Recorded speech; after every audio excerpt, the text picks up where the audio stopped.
Ciao tifosi del Napoli!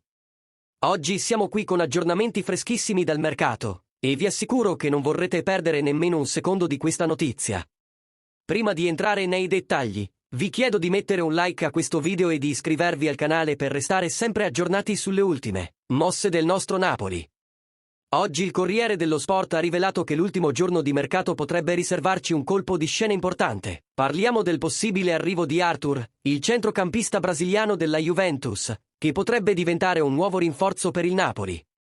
Secondo quanto riportato, il nostro direttore sportivo Giovanni Manna ha lavorato intensamente per portare Arthur in azzurro, dopo che l'affare Gilmour è stato bloccato dal Brighton a causa dell'infortunio di O'Reilly.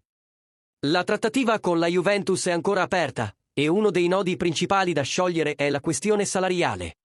Attualmente, Arthur guadagna 6 milioni di euro a stagione, con 2 mesi già pagati dalla Juventus. Il club bianconero ha chiesto al Napoli una partecipazione di 4 milioni per il restante stipendio, ma sembra che si possa chiudere l'affare anche con una partecipazione di 3 milioni. La sensazione è che, se c'è la volontà di entrambe le parti, questo affare potrebbe davvero concretizzarsi nelle prossime ore.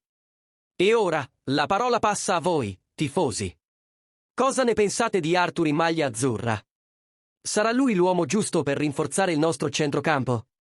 Fatecelo sapere nei commenti e ricordate di lasciare un like e iscrivervi al canale per non perdere nessuna novità. Forza Napoli, sempre al top!